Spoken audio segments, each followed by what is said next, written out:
Right on. Welcome to Dark Horse Paranormal Podcast. I'm your host, Chris Carr. And I'm Kristen Johnson. Happy Thirsty Thursday, folks. Yep. Cheers. As we are on the brink of World War III, as it would seem. Okay. Yeah. Don't even want to talk about crazy stuff going on out there, and our hearts go out to the folks of Ukraine that are getting displaced or, even killed. It's terrible. Wounded. As the invasion occurs over there. I'm sure you're all aware, but that's not very paranormal.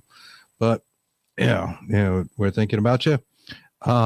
Good. It's been a rough week. As you guys know, last week we had Saturday an NDE and on our show. Peter Panagor was awesome, fantastic NDE, and that was extremely appropriate. Dedicated that to my dad, who had ended up passing away the next morning.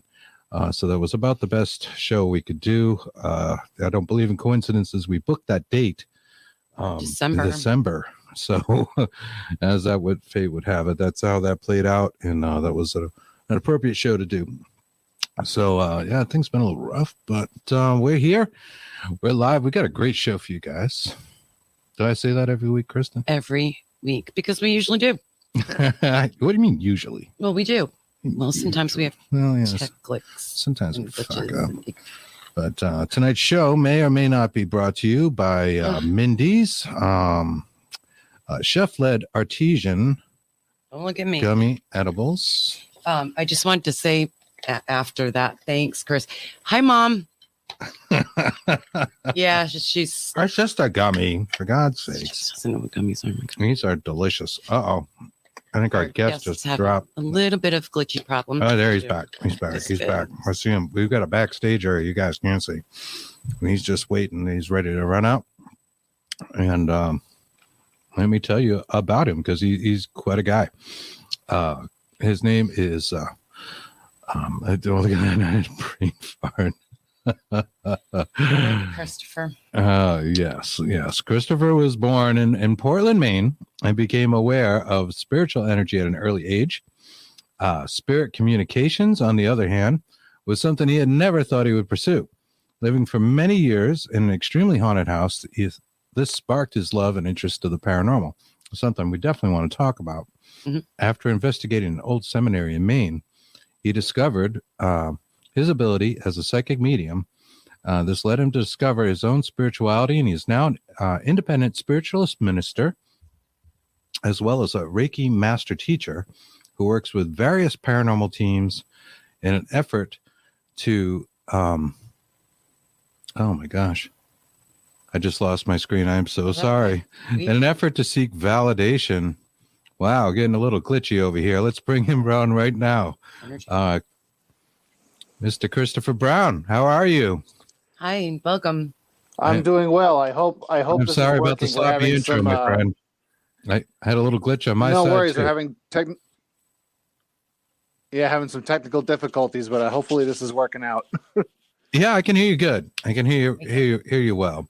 Okay. So, we'll get right into things. The normal questions, of course. What I want to talk about your childhood and how you get started, and especially the haunted aspect, because I've said this many times. We talk about this on. We both had haunted childhoods growing up. A lot of our guests have. I would say, by and large, something like 90% will talk about paranormal experiences as a child. And you had this as well? Absolutely. Yeah. I mean, it was kind of in my kind of early teens and into my later teenage years. But we moved into this house in Portland, Maine, and it was what I called like cliche haunted. It was just like there was things that would happen that you couldn't explain, from shadow figures to things falling off of shelves that were there for, years on end. There was, the one time I remember very clearly sleeping in a room and having somebody standing over me when I woke up. Things would rearrange. It was very, very classically haunted. And that just it always stayed with me. It never kind of left. It always kind of piqued my interest, if you know what I mean. Sure. Absolutely. Now, how many people are in your family, and were they experiencing the same kind of things? So my brother and sister lived with it was me, my mom, my brother, and my sister. And my brother and sister definitely both experienced paranormal activity. My mom didn't experience a thing, which is very odd. She would say constantly that, she would like that we were just making things up or that we must be crazy.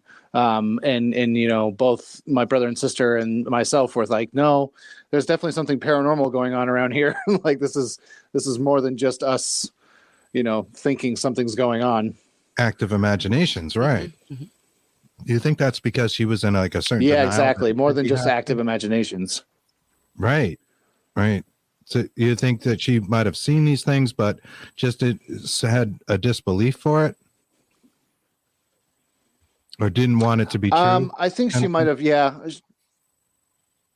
I think it's very possible that she could have been such a skeptic that it could have very well brushed it off as something, that it couldn't have been paranormal, because she has said to me several times, as far as mediumship goes or psychic stuff goes, that she's very skeptical, which is always very interesting. So I think that coincides. I think that exists. I think Sure. yes, the ghost side of it and the paranormal, and as well as the psychic side. A lot of people are like that. They just kind of almost refuse to believe, like almost any kind of data you could provide to them. A ghost walking through a wall and you've got it on video and it goes, ooh, and it's still like, oh, come on, it went, ooh. What does that mean? Yeah, disembodied voices are Yeah. having their name called right in front of them on a spirit. Yeah, brush it off as anything. Yeah. Sure. And it can be even a little bit more so, I think, in past generations. So that makes a lot of sense. You said you woke up and you had a spirit standing over in front of your bed. Yeah, that's right. I was. It was an interesting story because this was my brother was living with us at the time. We both were living on the top floor. It was a 3-story duplex in Portland. So he had the room on the street side, which I always wanted. But one time he came home and I heard him scream. And then I heard a bang, and then he was standing in my doorway, shaking like a leaf, screaming, "There's a ghost in my room! There's a ghost in my room!" Like, just freaking out. And once I calmed him down, I got it out of him that he had heard somebody say "hey" behind his ear, and there was nobody there. And so, long story short, he moved out. Like he was like, "I'm going downstairs. I'm sleeping in the living room." And then 2 weeks later, he legitimately moved out of the house. Wow. Which was kind of crazy. Yeah. And then so I wanted the room that was closest to the street. So I was like, yeah, all right, I'll go sleep in that room. And sure enough, I did. And that night I woke up and there was somebody standing over my bed. And I screamed bloody murder and they disappeared. But I will never forget that for as long as I live. That was pretty surreal.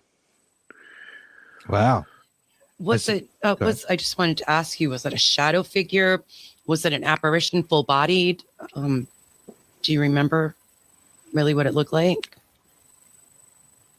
Yeah, it was more of a, I guess, apparition, I would say, because it had features, it had details.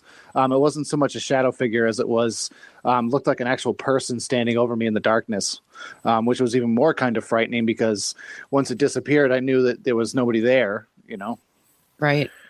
And how did you feel when that happened?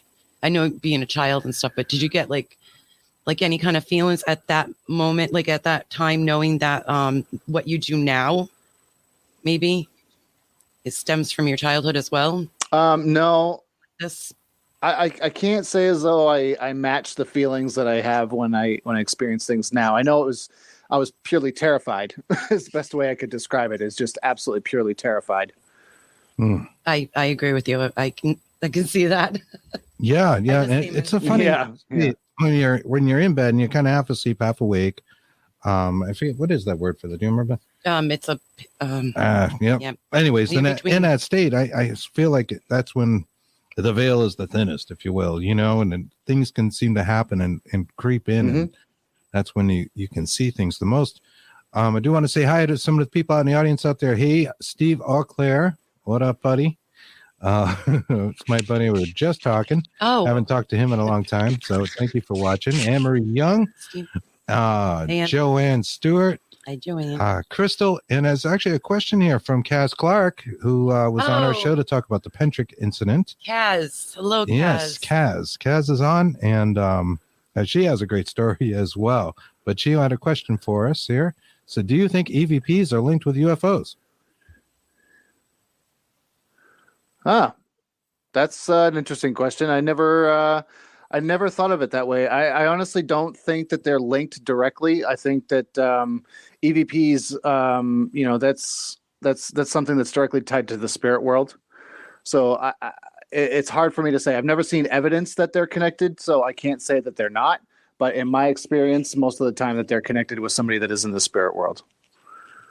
Right. That brings up some interesting questions with aliens, angels, angelology, demonology, the discarnate spirits. There seems to be some kind of crossover between all these things, yet some distinctions. What have you seen in your experience? Honestly, I've come across all sorts of different things. I've come across what you would call angels. I've come across what you would call what I. Uh-oh.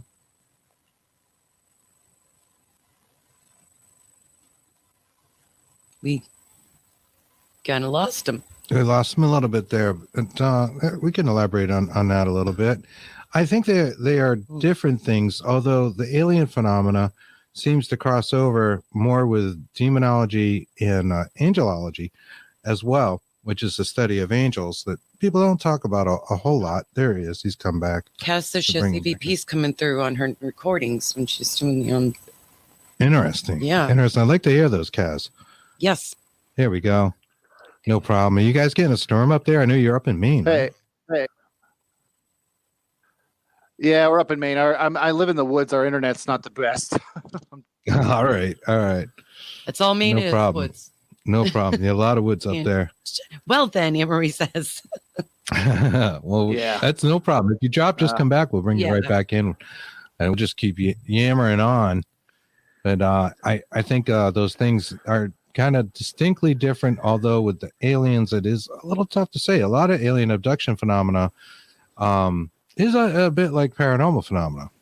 There's a lot of crossover there. So good question. So you had these experiences growing up. When did you first feel like you were having psychic experiences?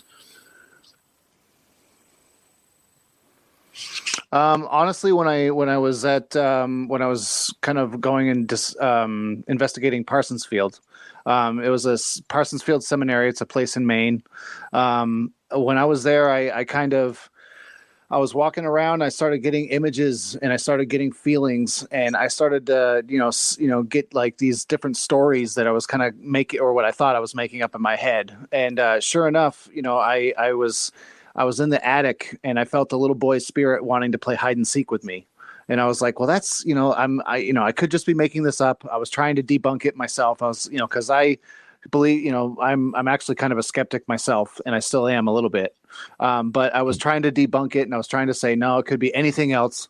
But sure enough, I went home that night and I went on YouTube and I looked up Parsonsfield Seminary, and there was a medium that had gone to the exact same spot that I was.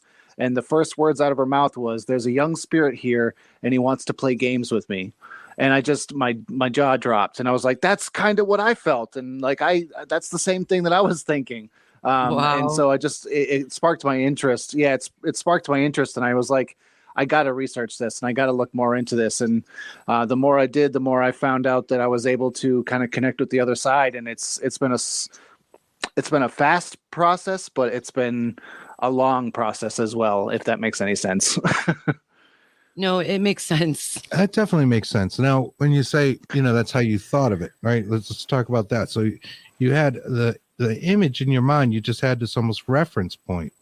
Is that how this works for you? Let's talk about what being psychic medium is to you and how you get the impressions. So it's kind of, to me, like interpreting a daydream. So when you're kind of daydreaming and you're kind of imagining, let's say, you're imagining yourself at a beach or whatever, you can kind of imagine the waves and you can imagine the air and the things around you. And that's kind of what I'm doing when I'm getting these images is I'm translating what the spirit world is trying to tell me. They're just doing it in a way that is kind of like a daydream for me. I hear their voices sometimes in my inner dialogue. Sometimes it's my own voice. Sometimes it's their voice. Very rarely is it their voice, but sometimes it is. Sometimes I just know, claircognizant. It's kind of just like a knowing. You just like, okay, I know that they had cancer, or I know that somebody passed from a suicide. So there's different ways that it comes through. There's also a feeling. Sometimes I'll feel certain things, like I feel a pressure in my chest, and that means they could have had a heart attack. So it comes in all sorts of ways like that. Sometimes it smells. Well. Okay. Yep. Sometimes it's physical. There's been times where my elbow has hurt and I'm like, yeah, my elbow really is hurting. And they're like, oh, well, the person you're connecting with had elbow surgery before they passed. So that could be, what they're talking about. So it's interesting how it comes through like that. Yeah, very much so. I'm always fascinated in people's psychic impressions and how they see or feel, hear otherwise the phenomena, all the clairs, if you will, clairaudience, clairsentience. The clairs, absolutely, yeah. Yeah, it seems to some people, favor one or the other. Some have a mix. Some people there's only one thing that works for them. Ourselves, we've had some experience that was like that. I've had clairaudience experiences. Kristen has more of them, but they're, it's like, where did that come from? It's so strange. That'll be in one ear, clear as day, but nobody else hears it. Right. And a lot of times, it's very confusing, especially in the beginning. Right. And sometimes, well, how did you go about, where did you start? Like, how did you go about trying to develop your gifts even more? How old were you at the time? So believe it or not, this started fairly recently for me. I'm 37 now, and I started when I was 33. So it's really hasn't been very long. But honestly, I went on YouTube and I looked up, like, what does it mean to be a medium? And, different things would pop up.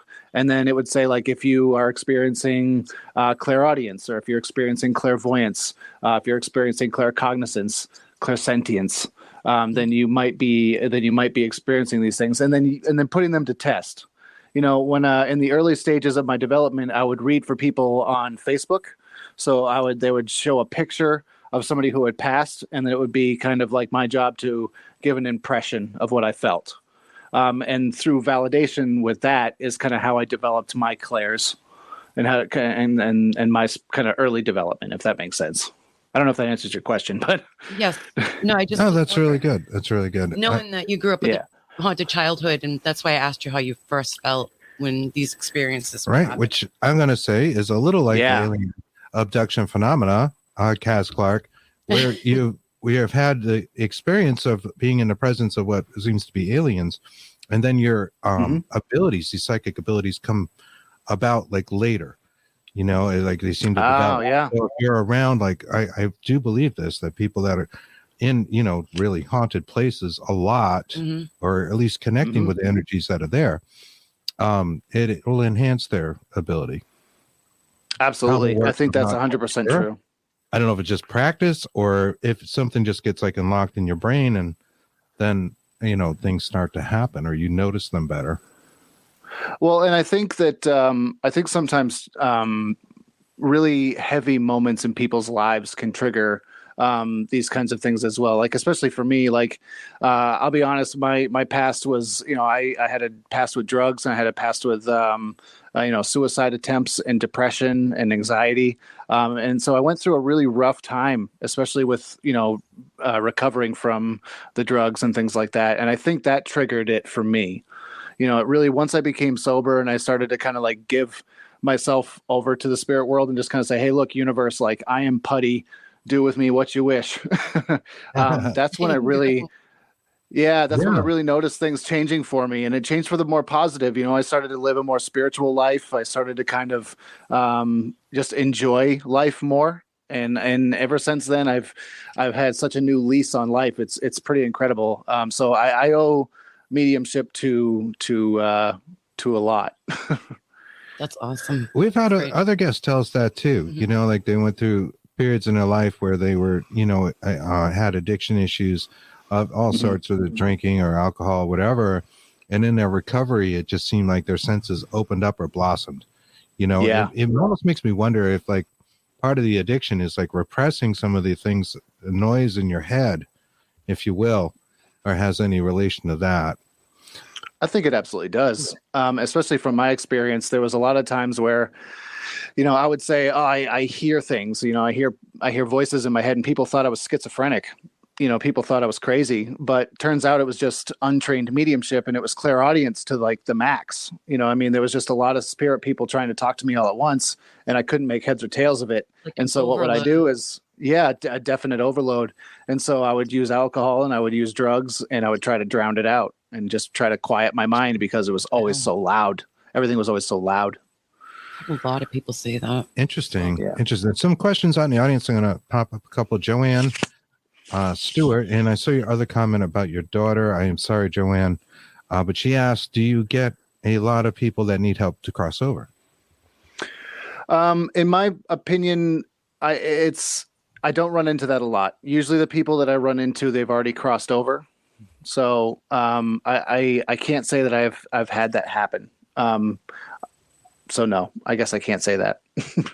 All right. Well, that's an interesting point too, Yeah, because a sure, lot yeah. of folks will say, and of course we're all theorizing because nobody knows all the answers, right? That the Right. spirits that we encounter in like these haunted houses and these kind of things or places are earthbound, you know, and haven't crossed over. And there's that whole like rescue mediumship type thing, and you know, there's other encounters too. And you know, we can definitely testify in both of our experiences that sometimes spirits will come to visit as well. That may already Absolutely. be, say, quote unquote, crossed over, but will come and visit. Yeah. There's So I think that's a fascinating route. There's Yeah. another question here. First of all, I wanted to say thank you to Colleen McLaurin. She sent 200 stars to our Paranormal thank United you. Paralinks. Thank you. The Awesome. Paralinks Paranormal United Network thanks you as well. That is fantastic. And we appreciate those stars. And certainly appreciate all your comments and everything that is going on with that. Crystal asked, do you call on the spirits to show symbols or see them in person, or do they just come to you randomly? Oh, that's a great question. And honestly, it depends on the spirit communicator. So it depends on the person who's in the spirit world. There's been times where I've done readings and somebody's been very they're very clairvoyant. So they'll show me a lot of images. They'll show me, you know, just different. Every other kind of piece of information is through clairvoyance. There's sometimes where it's very clairaudient. Sometimes where it blends together. Sometimes I kind of feel what I'm seeing, and sometimes I kind of know what I feel, if that makes. So it really kind of it depends on the person you're communicating with, how they spoke when they were here. You know, if they were kind of metaphorical, how is that going to work, and how does that you know, translate through the senses, Right. if that makes sense. If somebody was very literal, if there was no black or white, you know, they might speak very literally. They might speak very clairaudiently. So it very much depends in that respect. And you think that dependence is on the discarnate spirit itself?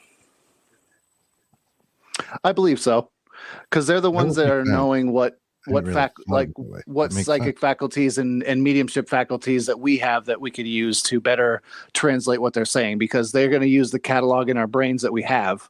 Like, for example, if somebody, this happened to me once, somebody from Egypt, I was doing a reading for somebody from Egypt, and they had a relative come through, and they were using terms that I wasn't familiar with, but they used references that could get me there, if that makes sense. There was one thing that was it was a holiday. I think it was called Eid or Edie or something like that. And I thought it was a person. So I asked who was Eid, and they said, no, it's a holiday. And this happened to be the person that you're connecting with's favorite holiday.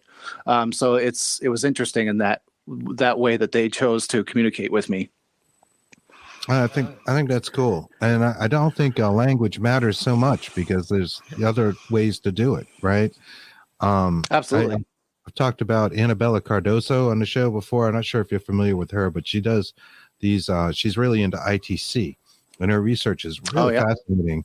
She listens to shortwave radio and will have just one channel, no sweeping, nothing like that. Something there's absolutely nothing broadcasting on, and gets communications through there. But the way that is relevant is that they're all in Portuguese, which is their native language. Oh, wow.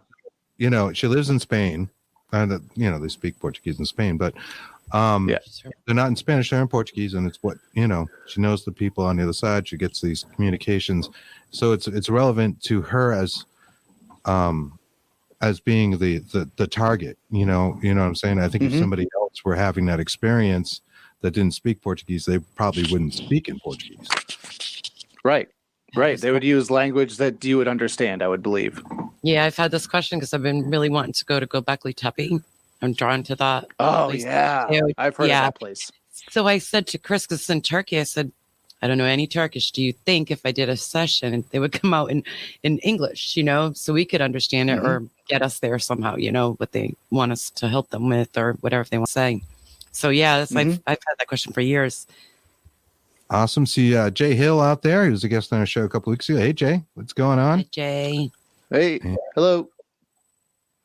Joey Speaker. Lots of people out there. A lot of chat. A lot of questions. Oh, here's one from Colleen McLaren. My dog has been given days to live. I need to know that my husband, mom, 2 dogs passed in September are waiting for him. Please. Now, I don't know if you do anything like, you know, on demand. Chris, well, I can ask you before the show. I'm sorry.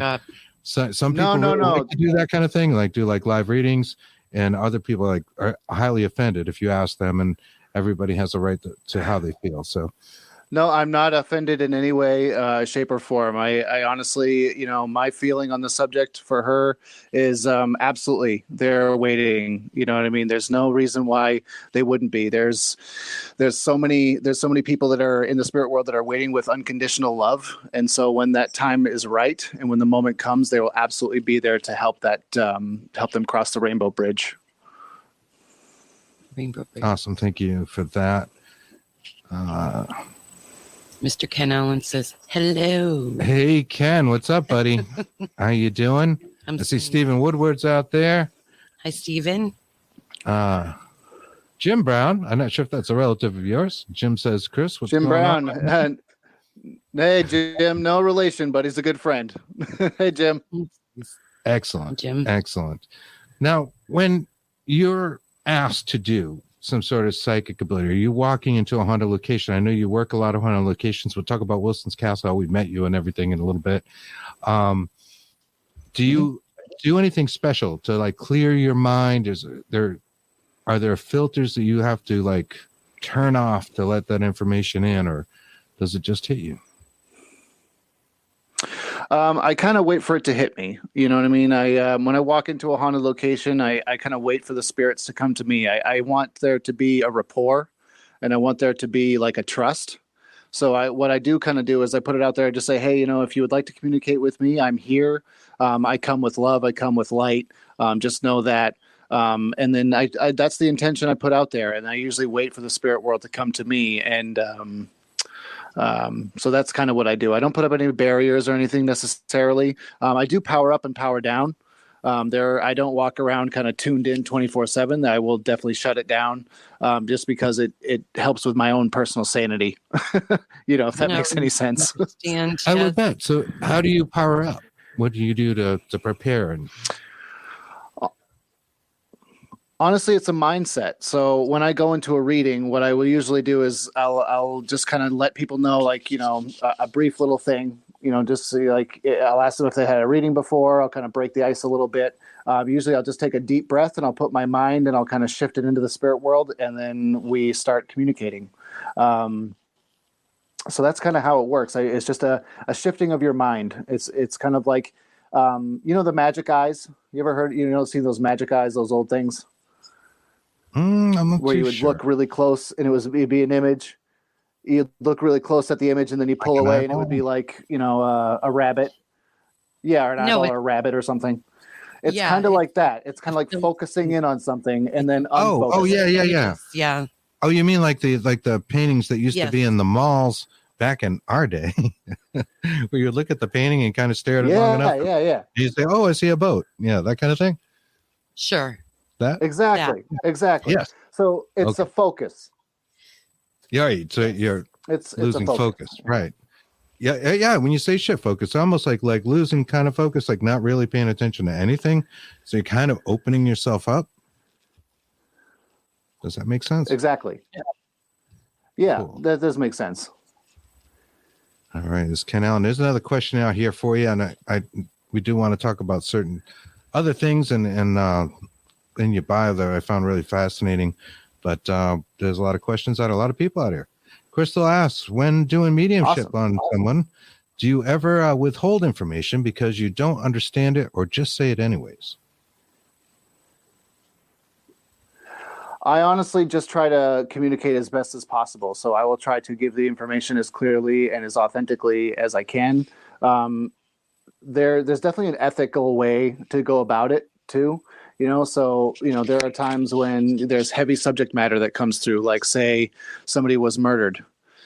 You have to word that in a very delicate way so the person sitting across from you is okay. And make sure that their mental and their emotional well-being is all right. So do I withhold information? No, I don't.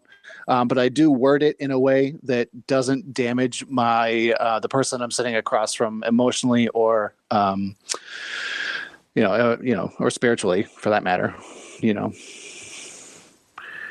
understand. That's good though, because some people just blatant out tell you, yeah, something bad's gonna happen or whatever. So we know a few. So like you said, you need to be ethical when you go about this. Absolutely. I think ethics are number one in my book. Right. And it's something we've talked about. Like if you are talking to somebody and you see that they are going to, pass, do you tell them? You know what I mean? That it's a tough question. Like, you see something really horrible in their future. I can tell you that's happened to me once. There was one time where an individual I felt like he was going to pass. And basically what I told him is I said, regardless of the outcome and where you're headed, you are going to be okay. And there is going to be people in the spirit world that are watching over you and going to make sure that you are loved and you are taken care of. And to me, I felt like ethically, that was the best way to approach something like that, because one, I wasn't saying, yes, you are going to pass, which would make them lose hope. Because imagine somebody hearing, nope, you're going to die, and then you're just going to give up hope. You're going to say there's no reason to live. But if you say something along the lines of you are going to be okay regardless, it kind of it opens it up to a level of saying, okay, you could beat this, or even if you don't, there are people that are going to be in the spirit world that are going to be waiting for you, if that makes sense. It's a very delicate subject. So it's very hard to. It is. I would think wording would be really, really difficult if you're, doing readings and, coming across that. Now, are you doing readings? I know you work with a lot of paranormal teams and work a lot of the haunted locations that are out here, especially here in New England, where we're from as well. Mm-hmm. Do you also do like one-on-one readings and that kind of thing? Yeah, so I do one-on-one readings. I have an office that's close to my house, and I also do readings by phone. You do? What's let me do something here for you. Ticker. I'm sorry, I didn't see this in your bio. Let me throw it up in our ticker so people can see it. And for sure. For the duration of the show, how do people get in touch with you? They can find me right on the Psychic Medium Christopher page, right on Facebook. They'll also find me on Soul Searching with Christopher J. Brown. It's the web series that I'm working on with Toby Hartford. So they can find me there as well. But the best place to find me would be my Psychic Medium Christopher page right there on Facebook. Can I do another question just Please. quick? Our friend Kaz Clark again, she asked, do you believe the spirit realm coexists with our own all the time? Yeah, I do. I honestly do. And I think that's why we're able to access it. It's kind of like the internet. And if you think about the internet and you think about how we can kind of go on Wi-Fi whenever we want, the spirit world kind of works in the same way, where they're kind of all out there around us whenever, especially our loved ones. You know, they watch over us big time. So yes, I do believe that they coexist with us and that we can kind of interact with it whenever we're able. Thank you. Do you think from their perspective, they're like right there and see us doing our day-to-day lives, or do you feel like they see glimpses of us like we might see glimpses of them? That's a good question. And honestly, I don't know. To be completely honest with you. I mean, I could speculate or I could try to guess, but I really don't know what they see. Yeah, I really don't know. I think when we get there, we'll know what the spirit world sees. But in the meantime, I think just knowing that they see us is comfort. Yeah, I agree. Or want to speak, right? Want to speak out, or communicate with us like we like to communicate with them. Now, I noticed you mentioned that you are into spiritualism on a religious level. And I find that a fascinating thing. It's something Kristen and I have looked into. Mm-hmm. We haven't committed in any way, but we're looking into. There's a church not too far from us in Rehoboth, Massachusetts, Spiritualist Church. But for those of us that don't know in our audience, can you tell us a little bit about that? Yep. So spiritualism is kind of founded on the basis of psychic work and mediumship. It's very heavily kind of endorses mediumship and talking with spirit and knowing that, our loved ones continue on and that love is eternal, just like, the spirit world and kind of that sort of thing. It's kind of... it's a very much a church setting. So when you go there, there's going to be a meditation. There's going to be, there's going to be a healing section, and then there's going to be the mediumship section, and that's usually my favorite part. It's very much, yeah, exactly. But it's very much based on that healing aspect, that kind of getting people together, kind of singing songs, kind of joining in, and kind of really kind of focusing on the love aspect. So for that reason, I really kind of fell in love with it and really appreciate it for that reason. I actually became a reverend of spiritualism as a result. That's wonderful. I think that's fantastic. Absolutely. Now, it sounds like a lot of it is talking to spirits, right? Spiritualism. Is there also talking to God? Is there a different, how do they differentiate that? I'm sorry, what was that question? Do the folks that attend, say, the church, do they also speak with a God, or is it primarily? Oh, absolutely. Yep. Spirit?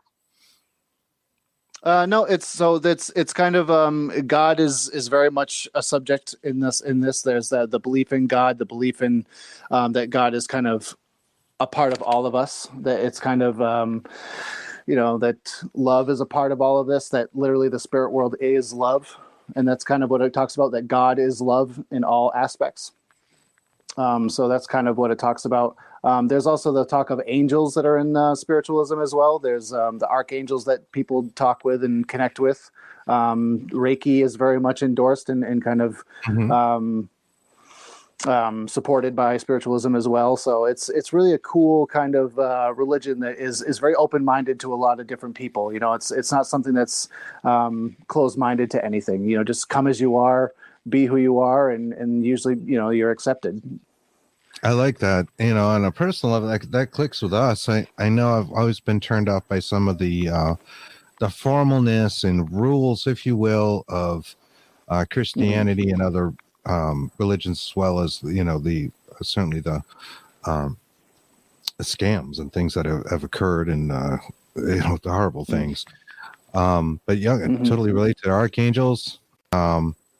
That's interesting. We got Raphael up on the shelf behind us, who I was calling on for my dad, and hopefully was helpful in some way and comforting at the end. And I think he was. So that's great. There's a question out here asking if you do any teaching. Yes. Thank you. I absolutely do. I teach mediumship development. So I teach beginners mediumship as well as an advanced mediumship class. I teach them locally around. I usually post about them on Facebook. So if you get a chance, check it out through there. But yes, I do teach and I love it. Teaching is so much fun. Oh, that's awesome. And now you're online and we have an audience that's just literally worldwide out there with particularly the Paranormal United Network goes a lot of places. Do you do that online? I haven't, but I can certainly start. I just haven't had a this demand might be for the it right yet. time to do that. Yeah, I think you could be right. I haven't had the demand for it as of yet. If people wanted to do that and there was enough of an ask, I would absolutely love to do that. I think it would be great. Yep, and that's Nicola who asked, and she says, "Hey, from Australia." So yes. Oh, hello, hello from Maine. U.S. of A. That's it. New England. That's right. New Yeah, England. Maine That's is right. beautiful. Wicked Now, fire. Wicked far out there. Wicked far. I Yeah. think you're wicked far because I live in Rhode Island, and like if it's not 15 minutes away, and I'm using a little bit of extra Rhode Island accent in that. It seems like it's wicked far because I'm just so used to everything being close by. But we met up in Vermont at Wilson Castle. That's right, we did. That was a very interesting night for us and everybody involved. Yes. A beautiful place. Absolutely. I think we actually met you in the morning. We were hanging out with Shay and Deb. And, all night long. through the night. And in the attic. I think Crazy stories. Yeah. You were there on your second day. Woke up to that. Yep. You woke up and we were still going. Yeah, that's right. I think I was just grabbing some coffee. Doing, yeah, hey, how's it going? So much coffee. You guys caught me. I was a mess by the time you saw me. I was so drained and so like, yeah. It's an awesome place to go, and anybody who's out there looking for a place to investigate and can get out to Vermont, it is out in the Green Mountains, gorgeous area, ski area, and the place itself. It truly is a castle, and it's unbelievable how nice it is inside. And every couple of miles, they have signs that says, "Watch out for falling rocks," and "Watch out for big black bears," or whatever they are. Yes, yeah. I kept going by the signs, going, "Wow, this is really bad. I don't want to live here." Right. Yeah. I loved it. I was like, bring on those bears. Yeah, I'll get a bear for those bears. We'll hang out. I know, right? I'm going to Florida. Talk shop. It was great. I loved it there. It was an amazing place. It is. And most of the contents of there, the furnishings and ornamentation are the original. The architecture was incredible. That's what I have to say about that. The intricate of the stained glass windows and the fireplace, the claws and the inside of the mouth. I mean, everything of the lions are so cool. Yeah, really it was cool, really breathtaking. Very. And when we walked into the gallery, we felt such peace. Yeah. When we first walked into the Wilson Castle. Yeah, it was unique from every other room in the house to us. Like it just felt, open. Obviously, it has an open ceiling, but it was way more than that. It was more spiritually, just felt. Just energetically, that room has definitely a very warm and welcoming tone. It's such a cool room. And it's like you go in there. I felt deja vu when I first walked into that room.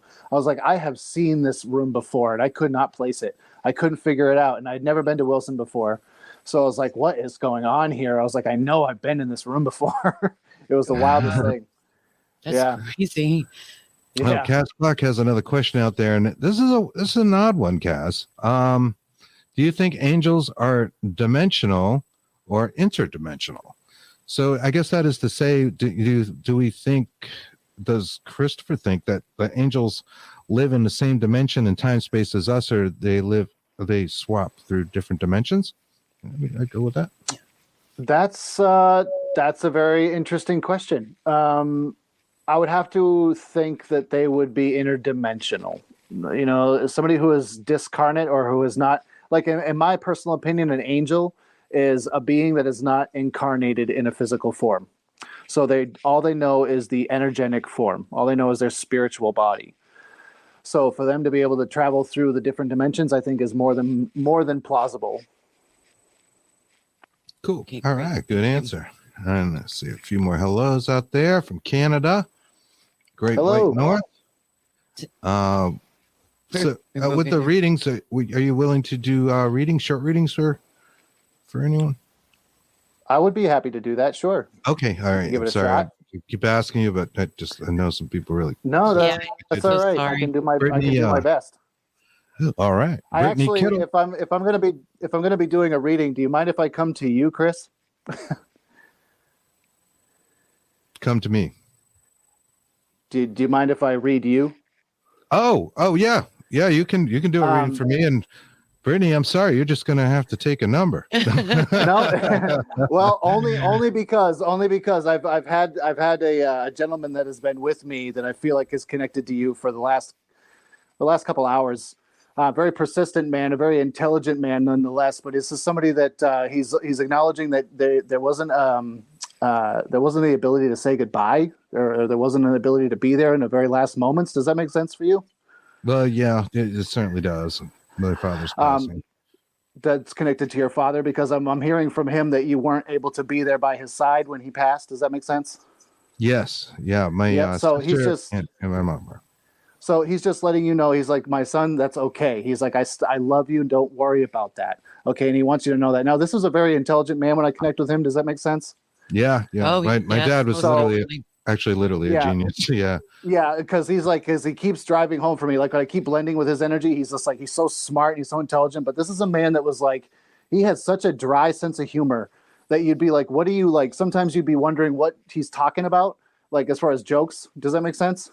Yeah. Well, yeah. It could be, because sometimes he'd bust like a one liner and you'd be like, okay, like, all right, well, that was funny, but it wasn't that great. But he was always busting the gut laughing about it. Was he a kind of was he a thinner build, or kind of like did he lose weight towards the end? He lost a lot of weight at the end. Yeah, because he's showing me that, and he's just letting you know that he's at full capacity now. He's like, I'm back to my former self. He's like, I'm back to being me again. Awesome. Okay. well, that is really so he good wants to you hear. to know that. He's also acknowledging too, now mom is still here. Yeah, well, his wife, my stepmom. Okay, so she's still Who's living, like correct? my mom to me. I love my stepmom. And she is still living, correct? Yes, she is. Yes. Yeah, because he's acknowledging this woman that is still living and that he is around and he's watching over, and he's saying that he is watching over her and he's keeping her safe. Okay. Oh yeah, that's would be what he would do. Okay. Very doting. A lot of sense. Very, very doting. Very kind of like making sure that things are taken care of. Obviously, somebody that was he wasn't a black and white kind of a guy. I don't feel. I mean, he wasn't a gray area kind of a guy. He was very black and white. Does that make sense? Yeah. Yeah, he had a strong sense of right and wrong. Absolutely. Straight and to the point, though, is what I'm kind of feeling like. He was just kind of, yeah. So just know that this is his way of kind of stepping forward for you and letting you know that his love is there. Yeah, well, there you go. Right. That makes total sense. Also, and I wasn't able to be present when he passed. He passed early in the morning. My sister and my stepmom were there. So that's spot on. And I think you got the right energy when what you're saying. Well, he comes through with love. He comes through with a lot of love for you, and he wants you to know that. Now, I don't feel like that was necessarily his love language. I don't feel like he was necessarily the kind of guy that would say that all the time, but he certainly wants you to know that now. Okay. No, that's great. And yeah, he is a man's man. You know, he'd tell you he loved you, but you might have to. It wasn't a mushy gushy kind of, yeah, exactly. It'd be like pulling teeth. It wasn't a mushy gushy kind of guy. Yeah. That's awesome. Thank you so much, Chris. Yes, thank you, Christopher. That is, you're very, very welcome. My dad. That sounds just like him. So I had to come to you. I had to say it because he was with me, and I had to give that message. And you had said earlier your father passed, and I was like, you know what, this has got to be the gentleman that's with me. So I had to give that message to you. Thank you. That is an important message, and I did feel bad about not being there. And certainly wanted to converse more at the end than we could, but that's spot on, man. Thank you. I appreciate that. You're very welcome. You're very welcome. I hope that helps. We got a fellow Mainer out there. Yes, we Mandy. do. And I got a few people asking for readings, and where you just did it, I don't let's give you a little break here. And you have a web series coming out as well. Oh, it's just so funny. That's right. We have Soul Searching, which is right on Facebook. The book. Yeah. But yeah, Soul Searching is the web series that's coming. That's already out. You can find that right on Facebook. So if you look up Soul Searching with Psychic Medium Christopher Brown, you can find that. Great. I apologize. I think in the bio it said it was upcoming, and I hadn't. Oh, no worries. Nope. I think I should update my bio. Oh, you're not but the yeah, first so one. yeah, I know. I guess they're like, well, that was like 3 books ago. Yeah. Like, well, And so there's episodes at Parsonsfield Seminary. There's episodes at the Conjuring House. nice. There's episodes Nice. at Wilson Castle, as well as Swan Island right there in Richmond. So it's cool.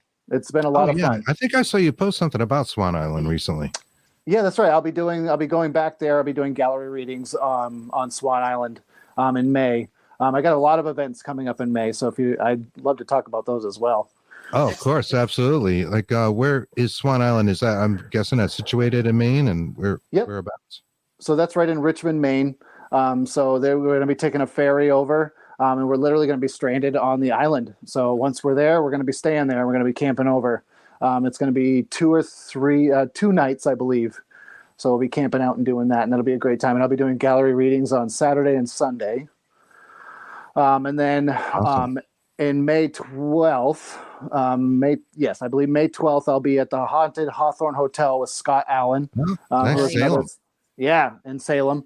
Salem, Massachusetts, guys. Scott Allen is another psychic medium, and I'll be doing gallery reading with him. So we'll be tag teaming that, and that's going to be great. He's an awesome guy. So I'm looking forward to that. And then there's the USS Paracon, or the Para Expo, at the USS Salem, where I'll be doing gallery readings on Saturday and Sunday night. And that's in Quincy, Massachusetts. And that is in Quincy, Massachusetts. And Yep. we will probably see you there. Right. That'll be great. Salem. They're both they're not too far from us. It was That's all right awesome. for us to get up to Vermont. So going, Yeah, it was almost Again, 5 hours. if it's more than 15 minutes, we're like, Yeah. we got to get out of that funk, though. This paranormal stuff seems to be everywhere. Yes. Yes. And Everywhere. basically you got to do a road trip to try to encompass as much as you can. Yeah. Yeah. But no, those are great locations. The USS Salem, Hawthorne Hotel in Salem, Massachusetts, Yes. and Swan Lake, which Swan Island Island, in Richmond. Swan Lake. Sorry. That's okay. Wow. Yeah. That's all right. Flying high again. It's Aussie. Okay. So I'm sorry about the reference. That's okay. No, that's all right. Dude. Dude, we graduated high school in the. It's always a good time for an Aussie reference. Thank you for saying that. That's right. See? Every time is a good time Leaked it anyway. for an Aussie reference. Terrible people here.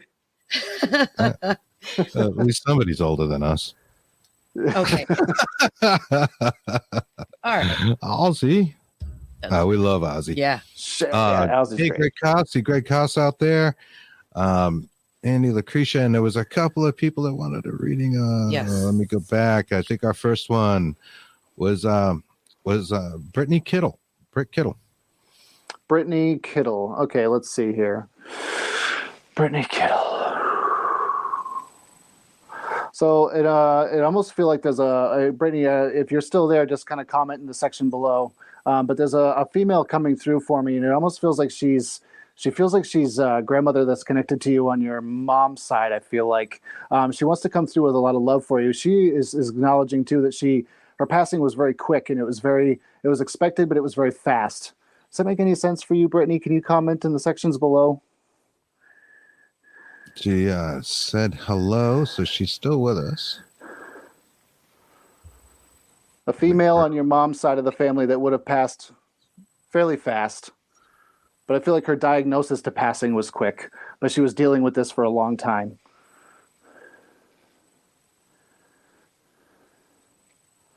It's always tough on online both. like There this. we go. Sorry, got it. Both of my grandmas on my mother's side still are alive. Are still alive. Okay, so there's a woman coming through. I don't know if but she's connected to your mom's side. She feels like I said, she feels like she's She says, but she's connected in that way. Oh. Sometimes it's a little tricky. She said, my grandma on my father's side died, but I've never met her. That's all right. That doesn't mean that she can't come through. That doesn't mean that she's not coming through. Would it make sense for her to it might be hard for her to validate certain information if she'd never met her, but she feels like her passing was fast. When this happens, I usually relate this to her being a spirit guide for her. So this, Brittany, is your grandmother's way of letting you know that she is a spirit guide for you and that she's watching over you and that she's keeping you safe. Now, I don't know if you've already had kids or you're going to have children, but she's saying she's watching over your children as well. Now this feels to be like a new kind of childhood. I don't know if you're experiencing childhood now or like pregnancy now or something like that, but there's definitely this feeling of like a new child coming to you in your life, if that makes sense. So just know that that's on your way. And again, this is your grandmother's way of stepping forward for you and letting you know that she's a spirit guide for you. I hope that helps. She says she has 2 babies in heaven. Okay, so that could very well be the energies that I'm feeling for them, is feeling from them from the spirit world, is that there's a child energy, because there's definitely child energy that I'm feeling. So letting you know that they're safe, that they're in the spirit world, and that your grandmother is keeping them safe. It would not surprise me that she came through with those 2 babies to let you know that they were safe and that they were okay. So I think that was what the message from her would be. It doesn't surprise me either that she would want to come through and give you that message to let you know that they're safe and that they're taken care of. She says, thank you. That's basically showing me that that's really her. So, yeah. Awesome. Well, I hope that helped. See, Cody Ray Desbians out there says, hey, folks. Cody Ray and Satori of the Paranormal Couple. We've had the pleasure of talking to on our show as well. Hey, those guys are awesome. Cody? Hey, guys. Hope you're doing good. Let me see. I think Anne-Marie was also asking for a reading. Then maybe we'll get back to the questions. So I want to talk about that book. We love the title. Oh, yeah. Best title ever. Ever. I will. Thank you. You're welcome. To announce that. Of course you will. Let me see. No, I know the title. Well, my mom's watching, so I don't really want to. Mom's watching. Hey, Mom. Are you sure? Are you just guessing? She was gonna watch. So I think you're just getting paranoid. Well, I know Anne-Marie had asked for one. I can't find the exact comment, but that is Anne-Marie Young is a good friend of ours. Yes. And I went to school with her.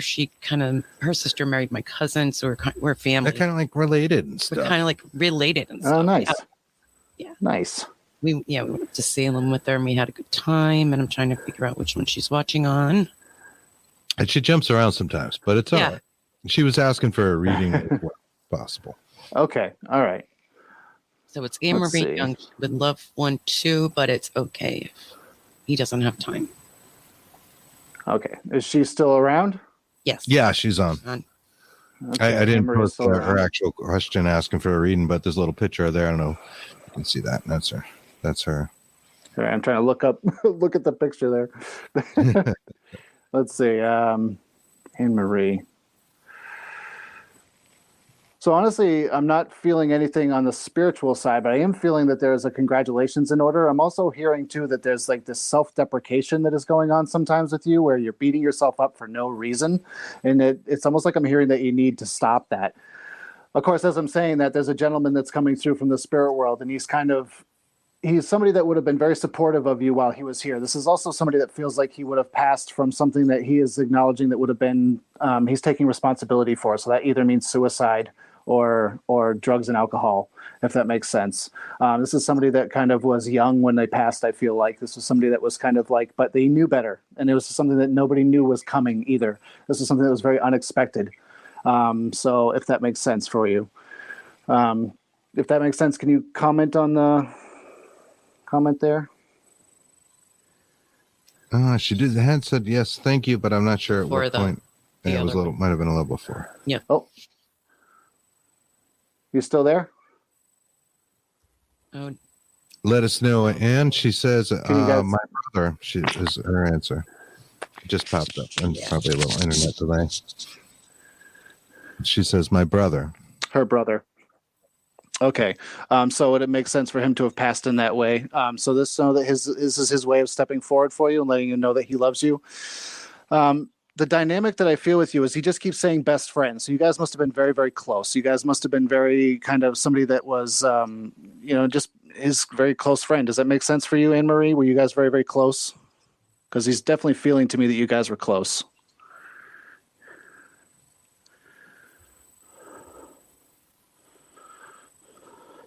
I'm just waiting for her to type back. Yeah, take a moment to come up. I'm sure. You have a 5 second. A lot of when I read, She says yes. I'll just let you guys know. A a lot of when I read is I wait for validation. So I just make sure that I got the information right. Okay. So good. Just know that your brother is just letting you know that he is still your friend. He's also thanking you for talking with him. He says you speak with him every single day. So he says he hears your words. He's also understanding when you yell at him. He says sometimes you're not so nice. He says sometimes you can kind of yell at him a little bit to be nice. So just letting you know that he hears that and he's okay with it. He's like, just let me have it. He's like, I totally understand. I get it. But he's saying he loves you dearly and he wants you to know that every single day he watches over you. Again, somebody that watches over your children, I believe, if that makes sense, watching over your little ones, making sure that they're safe. Because he's talking about watching over kids, watching over little ones, whether that's his or yours, I'm not sure, but he's watching over them and he wants you to know that. Awesome. I hope that helped. I'll put up her reply when she replies. Now, I wanted to ask you before we get into the book, because I love this, and we got to tell you guys about this book you're working on. Yeah. If it's not already out. Do you use any other kind of investigative tools? Say you go to a paranormal investigation. Do you also try to get EVPs when you work with the teams? Obviously, you're using mediumship and you're trying to get some kind of validation for what they're experiencing. But do you also get involved in the other side of the investigation, the tools, Yeah, absolutely. And I love my. I love walking around with a K2. I think those are the great REM pods I use a lot. I love using the kind of the gadgets that Spirit interacts with. I mean, I know they interact with everything, but as far as the light up ones go. So like I said, my K2 meters, the REM pods, things like that, I really like using. And EVPs, I definitely like working with. And there are some times when I go into investigations where I just want to be an investigator and I kind of just investigate and I don't bother using my psychic senses or mediumship. And I just go in there and I'm like, you know what? I'm just going to feel nothing. And I'm just going to experience what the tools that we have at our disposal are going to say and experience with. I don't know how you can do that. I don't know how you disciplined yourself enough to get everything, feelings, the clairs, everything out, all the senses, and just blank. It's very difficult. It took a lot of time. It definitely did. And I still can't always do it. There are definitely some times where I can't turn it off, but there are times when I have to as well. Yeah. And that's something we hear from extremely psychic gifted people is the bigger problem becomes like turning it off sometimes because then it just never stops. You know, there are just so many spirits around, or it would seem. Anne-Marie says thank you, by the way. You're very welcome. We like Hemi Sync. Have you ever heard of Hemi Sync? Hemi Sync is for meditation. They create audio and it's slightly and different tones. There's a frequency difference, and that helps change your brain state and the frequency that you're thinking on. Yeah, it's pretty neat. Yeah. I'm sorry. No, that's okay. No, I said I see you're pointing at something. So oh, no, I had a pen in my hand. Sorry. It's this meditation. You can learn different things with it too. Yeah, that's how I've been trying to discipline. We have been trying to discipline ourselves, and it's actually working a little bit better. It's getting stronger. It's making us feel a little stronger as well with our. Nice. Do you like guided meditations and that sort of thing? Do you recommend I absolutely love them. Yeah, there's a lot of times I definitely do. And there's a lot of times I'll go to sleep listening to them. You know, the sleep guided meditations are great because then you can just kind of doze off and let it do its magic. Yeah, exactly. Mandy says binaural beats. That's right. Hemi Sync and binaural beats are related for sure. And we like that. Absolutely. I actually started the Gateway and things happen in the family and stuff and kind of got backburned a little bit, but we'll get back into it. Gateway experience is pretty interesting. The CIA actually investigated it officially and put a person through the program. Oh, wow. Who decided the world is pretty much a holographic universe. Yeah. Which is awesome. Wow. You know, a lot of out-of-body experiences. Pretty trippy. Is part of that. If you had out-of-body experiences are astral projections. Have I ever had those? Yeah, have you had them, or do you do them? Oh, practice them? What's your take no, on? I don't practice them. I don't practice them, but and I don't think I've experienced them much either. It's not something that I kind of have delved into really much. I'm not saying that it wouldn't be fun, but it's not something that personally I have done much of. Cool. You want to do one more reading before we get into the book? Sure, we can do that. All right. I think she asked earlier, so. Mandy, yeah. No. Well, actually, I got another one. We'll do another one later. I got Crystal here. It was lost in the comments, and I did see your comment, and then I lost you. So sorry, Crystal. No worries, though. Would love a reading if you could. Okay, Crystal. She's still here? Yeah, she just put that up. Okay, awesome. Okay, yep, we can do that. Let's see, Crystal.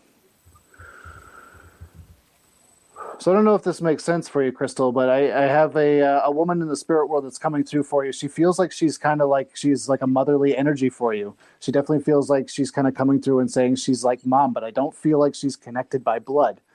This is somebody that would have been very close to you in that way, almost like a friend of the family, like mom's like friend, like she would have gone by like aunt so-and-so, but she wasn't really an aunt, if that makes any sense. I almost feel like there's a breast cancer connection with her. And I almost feel like this wasn't something that, like, she didn't pass this way. She had breast cancer, but she didn't pass from breast cancer, if that makes sense. So it's almost like she had it somewhere else and it spread. There's like a spreading, if that makes any sense.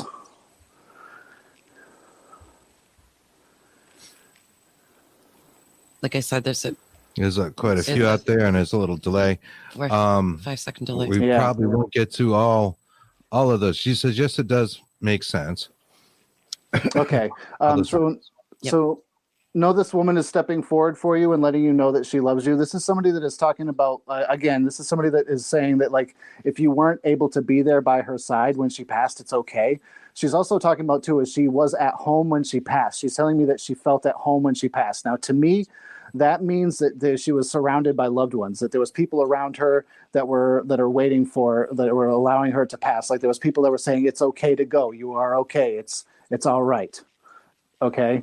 Her best friend's mom. Okay. So just knowing that she's acknowledging that the people were around her and that she's acknowledging that there was people that were waiting for her on the other side. She's saying that her mother was waiting to greet her on the other side, as well as her brother, if that makes sense.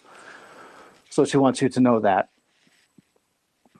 This is also somebody, too, she would have looked after you. She would have like been a second mom to you almost, if that makes sense. So she's acknowledging her love for you in that way.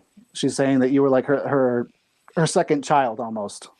And she wants to acknowledge that. She's also acknowledging, too, that she might have had a couple of drinks with you. And she's just saying that it's like maybe she might have snuck a couple of drinks to you and you guys maybe weren't supposed to have them because she was trying to be like the cool mom. She's saying yes. But she's kind of... yeah. So she's just acknowledging that she enjoyed those moments. Okay. And these are kind of things that she is using to validate that, yes, this is me. She's kind of bringing through that alcohol kind of aspect. But she was a very fun loving, very caring woman. Although she was kind of, she's saying that I saw the comment. Sure. People listening only, that she says, shh. Yeah. So she's also talking about being she's very good at games. Like she was always the one wanting to win at games when you guys would play, whether it was cards or something. I feel like it was more like poker, cards, that sort of thing, but something along those lines where she was like a shark. She just keeps saying like card shark or pool shark or something like that, where she was always trying to win. She was always trying to be the best at something. So she's just letting you know that she loves you dearly and she's in the spirit world watching over you. And she's saying that she could still kick your butt at cards. So I hope that helps. Excellent. You are gifted, my friend. That sounded like you were spot on with that. You're working on a book, or right? It's not out yet. It's not out yet. Nope. I'm still waiting to publish it. Please don't change that title. Or at least I won't. Just itching to say it, aren't you? I am, but I'm going to let him say. Yes, because you can. You can say it, Chris. You can say it. It's Chris. called I fucking knew it. I think that's just the most clever, best title. It is. It really is. For a book ever from a psychic. Tell us Thank you. What's the book going to be about, and how's it coming along? It's coming along great. So it's in the final editing stages. I just need to publish it. I just need to get it out there. So it's in the final stages. It's about my journey when I first came up and started doing mediumship work and paranormal investigating. It's also a little bit of kind of spiritual development and things like that. I kind of also get into some channeled texting. So I kind of channel the spirit world and allow them to speak through me. So I just kind of, I do it in that sense. So there's a little bit of a lot going on in the book, and I hope people enjoy it when it comes out, but that's kind of what it's about. Now, do you find psychic ability to be related to Reiki? I know you're also a Reiki master, and as is my sister, and something she told me recently about doing Reiki is that the energy just comes through you. She doesn't put energy into it in any way. It flows through her. Right. And which is kind of like being psychic, right? The energy just comes to you. I mean, you're not putting out energy to get the energy, or am I wrong about that? No, I think you're 100% right. It's a very famous medium once said, it is from spirit, through spirit, to spirit. And I believe that was John Holland who said that. But that's kind of what it's all about, is it comes from the spirit world, it channels through me, and it goes to the person sitting across from me, as far as, in a reading sense, and as far as how it is going through. So very much like Reiki, where it's a flow, mediumship and psychic work is very much a flow, and is very much kind of channeled kind of through in that way. So there's no putting out anything necessarily. It's just you're kind of absorbing it, and you're kind of meeting it in the middle, and then you're translating it. Where does the energy from Reiki come from? So the energy that's around all of us, I mean, if you ever heard of pantheism? Mm-hmm. Yes. So if you think of pantheism as everything is energy, everything is energy, everything is made up of God, everything is, so that's kind of what I believe. And in my belief system, that energy is just kind of all around us anyway. So it just kind of comes right in through our crown chakra and just kind of flows through our bodies in that way. And so that's where I think it is. And I think that's where it lies. Oh, I love that. Yeah, you're right in our ballpark with that. We love the concepts of panpsychism and talk about them on the show. When we go on often. And other people's shows as well. I like it because I think it's also a good explanation. And if Cody Ray, if you're still out there, let us know what you think about that. This is where like the idea of a haunted object might come from, because we're all kind of made of the same stuff, right? The big question in philosophy, how is that possible? I think consciousness can pervade pretty much any matter that's out there, and that's why you get haunted objects, at least on occasion. Right? I think that's very plausible. I think that's 100%, something that could be. It has the ability to hold a spirit, hold consciousness. For sure. Yeah, for sure. Yeah, it's as opposed to like animism, right? Which is where like the indigenous people, what they thought and still do, and that's that everything is a particular spirit, not necessarily holding it, but there's a spirit of the wind, for instance. And, that sort of thing. It's fascinating. Yeah, we love those studies because trying to figure everything out. Nobody has all the answers, but we're collecting a few. We're taking notes over here. So it's the beauty of having a show like this. So we get to talk to people like you and gain some insight and bounce ideas off each other. And it's just amazing. Your reading's spot on. Hey, Anita Allen is checking in. Hi, Anita. How's it going? Love Anita. And it looks like, I know people in the UK, they're 5 hours ahead of us. I think Kaz had to go, but it was a little late over there. I'm glad she stayed up to watch the show. She's sweet. That's awesome. Yeah. And she's an interesting person herself. Rosie Page says, hey, Greg Koss. Hey, well, how about saying hi to us, Rosie? I clicked on that without reading the whole thing. I was like, wow, all right, you sure? I tell you, if anybody that wasn't able to catch a reading from me tonight, if they want one, they can get a hold of me through Facebook. Yeah, that is, what you want people to do essentially. But we like doing the live readings. Sometimes we have nights where Yeah, the live readings are fun. I'm having a blast. They're fun. They're cool. Yeah, they're having a great time. Yeah. And I wanted to get into some of your background and stuff as well, because you're an interesting guy. I love this. I love this haunted childhood thing. Oh, thank you. And that house you lived in now, are you still there, or is that the house you're in now? That was like terribly haunted, or what happened to that house now? No. Honestly, I don't know what happened to the house now. I drive by it every now and again, and it doesn't look like there's anybody in there. So I've been tempted to swing by and just say, hey, if there's anything weird happening, can I investigate it? Yeah. But I don't want to stir up any trouble. The weirdest thing about it too is I used to have reoccurring dreams about the same house, like almost on a monthly basis. It was like the same house, but a different scenario. And then I found out that my brother and sister were having the same dreams. They were having the same reoccurring dreams. And a friend of mine, Nick, who lived with us for a while after my brother had moved out, he was having reoccurring dreams about the house. So I'm like, what the hell is going on? Like, like there's something crazy going on about that house. And so I drive by it sometimes because I end up in Portland, and I wonder what it would be like to be back in there. And it kind of scares me to think, what might be waiting. Yeah. It'd be interesting to find waiting. out, because some of the phenomena you talked about sounded really kind of dark. Shadow figures. Yeah. Not that all shadow figures are necessarily evil, but what are your thoughts on shadow figures? And say the I hate them. They scare me. Yeah, they are the one thing in the paranormal that gives me the heebie-jeebies like no other. Like they just scare the crap right out of me. I don't know what it is, and they feed off of it. I think that's what their goal is. I think that they feed off of fear and sadness. Yeah, they're just like, gimme. I love it. Gimme. Energy vampires. Negative. Yes. And I had one follow me home one time, and I literally woke up and it was at the foot of my bed. And at first I was scared, and I was like, no, wait a minute. They want that. And so I stopped myself and I said, you know what?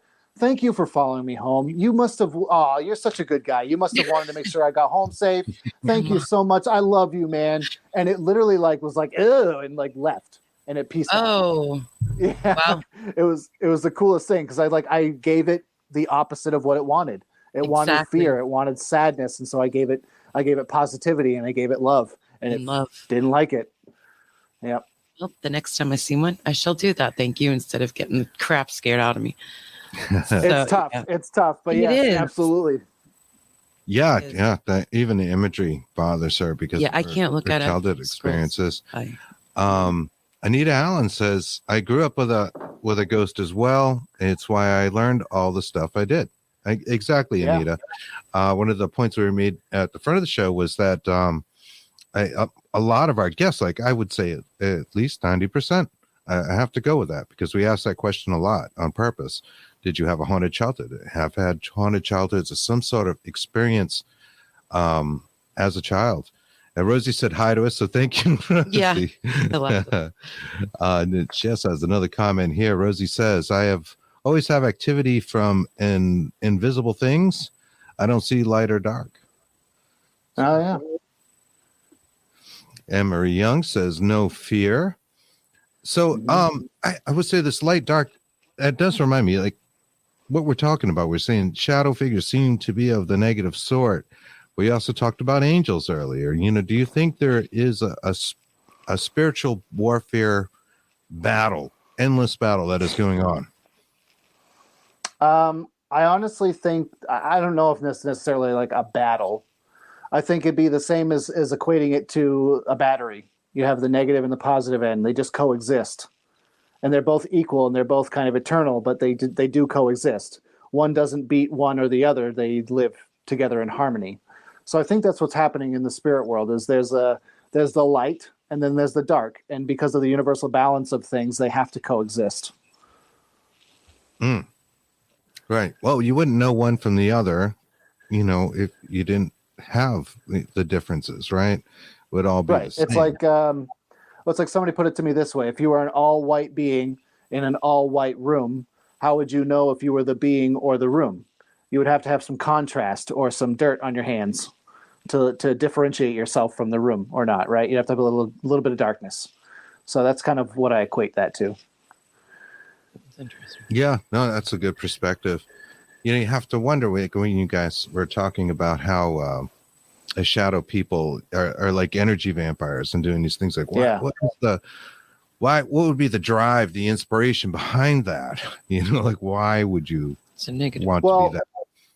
I think it's like, so we as human beings, we need to drink water to live.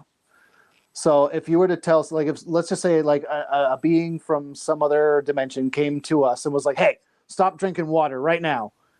You no longer can drink water. We'd be like, well, why? I need it to live. You know, I think it's the same thing with like a shadow person. If you're like, stop drinking my fear and stop drinking my sadness, they're going to say, well, why? That's how I live. Oh, I agree. You know what I mean? Actually, 100%. So it's like, that's our view on, it's like on they that can't as well. help it, or they don't know that it's they either, it's like they can't help it or they don't know that it's wrong. Well, go to the skeptical people, please, and stop coming to us. Can't get anything out of a skeptic. Oh yeah, right. Yeah, well, the same would be true of like possession and that kind of stuff. Yep. Like, what would be the value? But I think it is like a food to them, or you know. And again, I'll mention the alien abduction phenomena. It's the same kind of thing. There's something out to get out of that. Yeah, some comments out here. Anita says 3 of the 5 places I have lived have been haunted. I was blessed with the first spirit. I lived with an ambivalent one to us and indulged in all the stupid stuff we kids did. Yeah. So again, haunted childhoods. Yeah, for sure. Yeah. Let's see. A little hi everyone from Gaynor. Michelle Betts, thank you. Rosie says almost like source energy. Right. The source being source, like I'm assuming you mean in like a God sense, Rosie. Trying to take a little bit of what source is, you know, a kind of a matter and antimatter sort of thing, really, when you think about it. Spirits attached to fear, Gaynor says. Most definitely, especially the negative ones. I would say that is really true. Let me see. I know you mentioned taking some courses in your bio. I don't have it up here. I don't want to go digging for it, but it sounded really interesting. What was it that you mentioned that you studied? Yeah, so there's a college in the UK, in Stansted, UK, called the Arthur Findlay College, and it's like the premier college for psychics and mediums. And I was able to take some online courses through them to kind of help with my spiritual development and my psychic and mediumship development as well. So it was really awesome to gain the knowledge from them. And you know, I do this for a living. Like, mediumship is my job. But I can always learn. I'm always gaining knowledge, and I think that anybody who says that they've stopped learning, probably is not being genuine.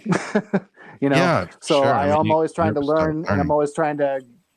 Yeah, so I'm always trying to learn. I'm always trying to get better. I'm always trying to improve, and that's what the Arthur Findlay College was able to do for me, is help me improve and help me gain confidence and just help me kind of learn more about this amazing craft that is mediumship. Oh, that's really interesting. I like that. And we'll look into that as well. And yeah, you never stop learning. Randy Rhoads, we mentioned Ozzy earlier. Yes. Randy Rhoads, Ozzy's first and most famous guitar player, you know, was taking lessons up until the time of his passing in a plane crash. You know, you think he'd just be giving them, but no, he continued to take lessons while that band would tour. Yeah. I have all kinds of like useless 80s trivia, you know. That's awesome. My only real skill, unfortunately. You got mad skills, dude. Come on. But let me see. Just seeing if there's anything else out here. Rosie says, yes, how everything needs source energy to live or exist. Yeah, going back to source. Yvonne says hello. And Vicky Wallace, Southall. Hello, beautiful people. Well, thank you very much. Hi, Vicky. I think she's referring to you, not me. Yeah. But so you said there's another one. Christopher A. James said, hey, Kristen, and Christopher, great show. Yeah, lots of people out there liking the stuff. Your book is going to be called I Fucking Knew It. Best title ever. Yes, sir. if people I want to love get, it. I do. We just thought that was the greatest sound. Like this is great. If I can do it, it's like almost like an afterthought, and you have that sense. I have to sense, and I say it a lot to Chris. Well, it's because I knew it. yeah, I mean it's because like every time I would I wouldn't listen to my intuition and I wouldn't listen to my gut feeling and I'd be like, I fucking knew I shouldn't have done that. So I had to, yeah. So I knew I had to call it. I fucking knew it. That's awesome. That's awesome. I love it so much. Yeah. You will do readings for people. You also teach mediumship. The best place to get you is on Facebook. Yep. They want to look up Christopher Brown Psychic Medium. Is that right? I say that properly? That's right. Okay. All right. Any other places where people should look for you? I know you got some events coming up. You Do you want to do those real fast? Again. Swan. Yep. So I have Swan Island is at the end of May, but it goes. So I'll be in Hawthorne Hotel on May 12th. I will be at the USS Salem, the USS, the Expo, the Para Expo. I'll be there May 20th, 21st, and 22nd. And then I'll be on Swan Island on May 30th. Excellent. Excellent. Yes. We're going to try to come out and see at least one of those. And if anybody Awesome. That'd be great. there is in the area, those are all really cool places to go visit. Absolutely. Salem, you can't go wrong. Salem is fun any time of year. And absolutely. That is fantastic. And the Hawthorne is quite notably haunted. So this has been a lot of fun. Yes, Christopher. thank you. We really appreciate you coming on and appreciate all the readings. And sorry to put you on the spot with that. But I appreciate you coming through that. And your readings were great. That was my dad, exactly what you said. Oh, thank you. So that was spot on. And you could thank see you.